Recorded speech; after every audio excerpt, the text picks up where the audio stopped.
Okay, so when I say the name William Golding, what's the first thing you think of? I'm guessing it's a bunch of schoolboys stranded on an island, right?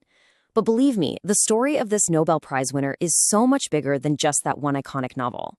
We're about to dive deep into the profound and, let's be honest, pretty unsettling universe of an author who spent his entire career dissecting the darkness inside all of us. And this quote right here, this is everything. It's not just about one book. No, this is like the master key to his entire library. This is the central chilling question that he would just keep coming back to again and again in all these wildly different ways. So, to really understand where he was going with all this, we've got to start where everyone knows him, with the man himself and the debut novel that turned him into a legend. You see, William Golding wasn't just a storyteller. He was more like a philosophical investigator, and he was deeply shaped by what he saw serving in the Royal Navy during World War II. That's why this British novelist, this Nobel Prize winner, became one of the most important voices of the 20th century. He simply wasn't afraid to look directly into the abyss of human nature that he'd witnessed firsthand. And of course, it all kicks off with Lord of the Flies. The premise seems so simple, right? British schoolboys crash on a deserted island. They try to build a little society, make rules, keep order, but it all just collapses. And that's the whole point. This isn't just some adventure story. It's a powerful allegory that suggests if you strip away civilization, our most primal, savage instincts are just waiting to take over. But here's what's so fascinating. What Golding did next, he didn't run away from this incredibly dark theme. Nope. He immediately doubled down, taking that exact same core question and just dropping it into entirely new worlds. In his very next book, The Inheritors, he swaps the tropical island for a prehistoric one. Think of it like an island in time. He imagines the very last, fateful encounter between the last of the Neanderthals and the first arriving Homo sapiens. And the way he portrays this is meant to shake you up. The Neanderthals, they're these innocent, gentle, almost childlike beings living totally in sync with nature.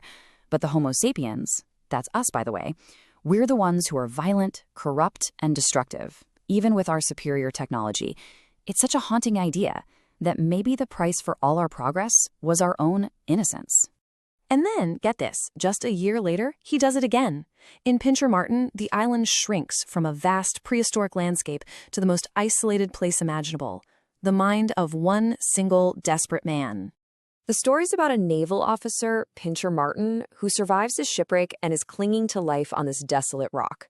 But you realize pretty quick the real battle isn't against the ocean. It's against his own demons, his guilt, his fear, a past he just can't outrun. It's this super intense psychological deep dive, and it all leads to this mind-bending twist at the end that makes you question everything you just read. So, after exploring our primal nature, Golding then widened his scope. He started using that same allegorical style to tackle other massive pillars of our experience. Things like faith, our place in society, and the whole idea of free will. The guy was just relentless. Every novel became a brand new philosophical experiment. The Spire pushes faith to its absolute limit, asking what happens when obsession clashes with reality. Free Fall digs into free will, wondering if we're ever truly free from our past mistakes. And the Pyramid just dissects the invisible walls of social class and how they can define and trap us. I mean, just take The Spire.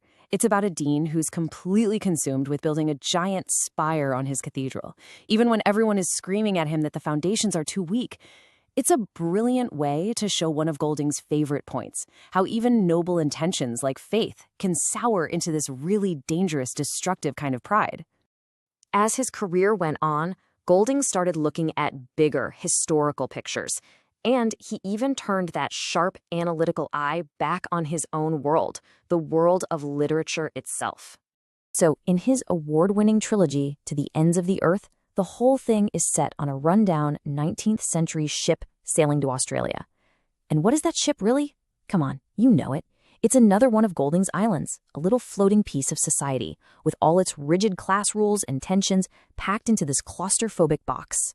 Over these 3 books, we follow this young aristocrat, Edmund Talbot, on his journey. It's a serious rite of passage. He goes from being this naive, privileged kid through all this intense psychological pressure until he faces this final, dangerous test of his character. literally at the end of the world. And Golding could even be funny about it. In the paper Men, he takes a satirical shot at the whole literary establishment. It's this cynical, often hilarious story about a famous author trying to escape a professor who wants to write his biography.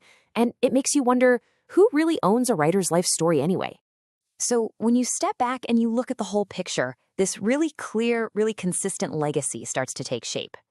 From that deserted island to a prehistoric plain, from the inside of a man's mind to a ship sailing across the ocean, Golding's whole life's work was basically one singular obsessive project. It was a constant and totally unflinching investigation of us, our capacity for good, our terrifying potential for evil, and the incredibly fragile rules that keep all that darkness at bay. Ultimately, Golding's entire body of work leaves us with one profound and deeply personal question. It's the question he asked in pretty much every book he ever wrote, and it's one that still echoes today. If you strip away society, if you strip away the rules, the expectations, who would you truly be?